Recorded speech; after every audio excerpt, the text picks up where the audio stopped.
Assalamualaikum warahmatullahi wabarakatuh. Perkenalkan, saya Agustina Kalina Putri. Di sini saya akan menjelaskan tentang pemikiran dan praktek ekonomi pada masa Rasulullah.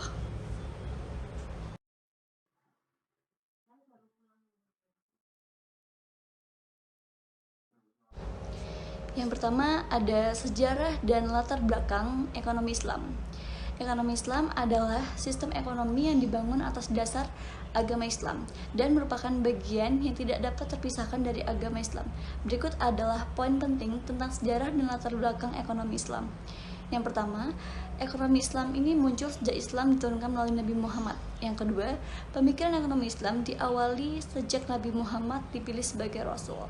Ketiga, setelah hijrah ke Madinah, Nabi Muhammad SAW melakukan banyak perubahan strategis termasuk perekonomian. Dalam sistem ekonomi pada masa Rasulullah Islam ini mengakui kepemilikan pribadi. Lalu pada zaman Rasulullah ini juga dilarang perhubungan bunga atau riba.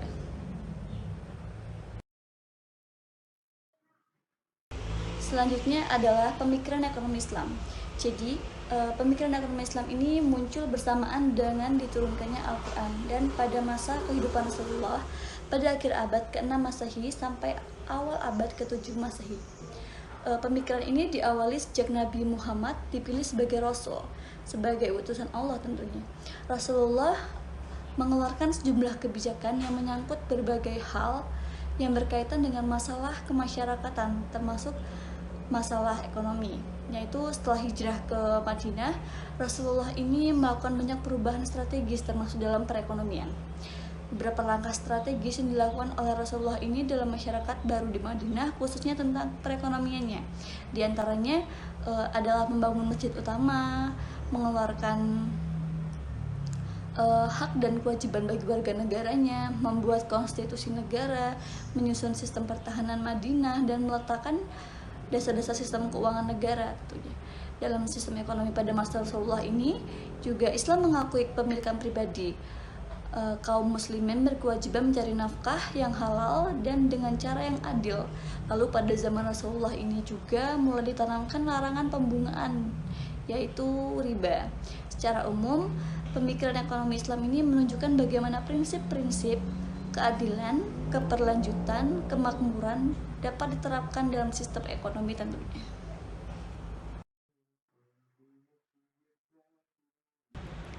Nah, yang selanjutnya yaitu perubahan strategis di Madinah. Yang sudah saya sebutkan tadi yaitu mendirikan rumah ibadah. Jadi, beberapa bulan setelah sampai di Madinah, Rasulullah ini memerintahkan umat Islam untuk membangun masjid di tanah yang dibeli dari dua anak yatim, yaitu Sahal dan Suhail asuhan Mu'adz bin Afra. Jadi, masjid ini dikenal sebagai Masjid Nabawi yang menjadi pusat dakwah, tempat melaksanakan ibadah, mengajarkan nilai-nilai persaudaraan, dan merundingkan masalah-masalah yang dihadapi umat Islam. Selanjutnya itu menciptakan persaudaraan baru. Apa yang dimaksud jadi menciptakan persaudaraan baru? Jadi, umat Islam yang meninggalkan Makkah ke Madinah dikenal sebagai golongan muhajirin dan orang-orang Madinah disebut kaum Ansor. Banyak kaum muslimin Makkah yang menderita kemiskinan karena meninggalkan harta kekayaannya mereka di Makkah. Selanjutnya yaitu ada membangun ekonomi rakyat dengan mendirikan pasar. Rasulullah ini mendirikan pasar yang tidak jauh dari Masjid Nabawi untuk membangun perekonomian rakyat sekaligus sebagai saran dakwahnya. Jadi pasar ini dibangun untuk mendidik umat Islam dalam mengatur roda perekonomian yang adil dan berdasarkan ajaran Islam. Secara umum, perubahan strategis yang dilakukan Nabi Muhammad ini setelah hijrah ke Madinah menunjukkan bagaimana prinsip-prinsip keadilan, keberlanjutan, dan kemakmuran dapat diterapkan dalam sistem ekonomi tadi.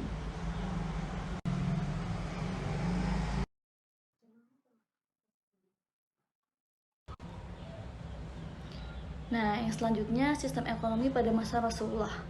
Dalam sistem ekonomi pada masa Rasulullah ini, Islam mengakui kepemilikan pribadi. Kaum muslimin berkewajiban mencari nafkah yang halal dan dengan cara yang adil.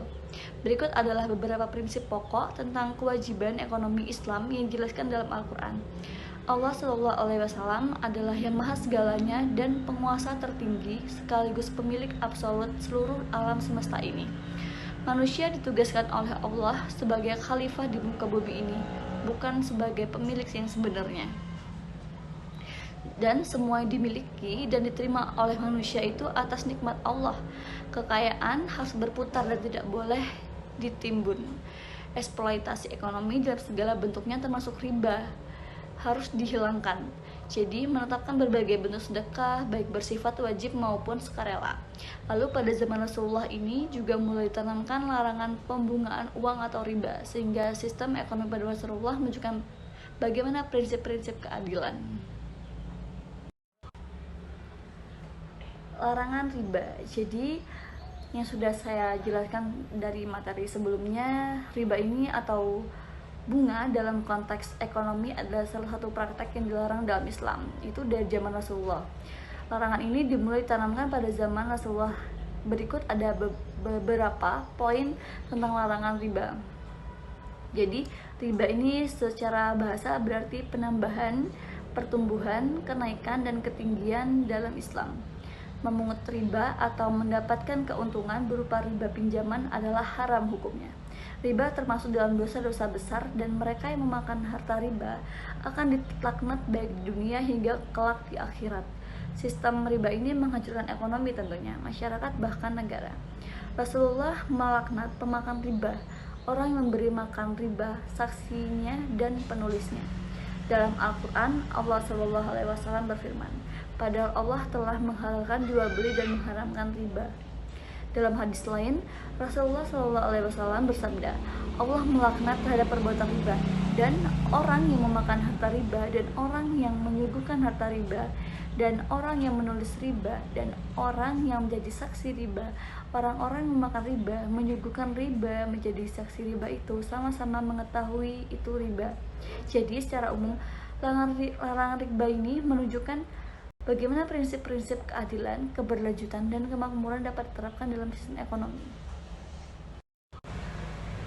Jadi, kesimpulan dari materi saya, pemikiran dan praktek ekonomi pada masa Rasulullah ini menunjukkan bagaimana prinsip-prinsip keadilan, keberlanjutan, dan kemakmuran dapat diterapkan dalam sistem ekonomi. Ekonomi Islam ini muncul sejak Islam diturunkan melalui Nabi Muhammad. Rujukan utama adalah Al-Quran dan Hadis.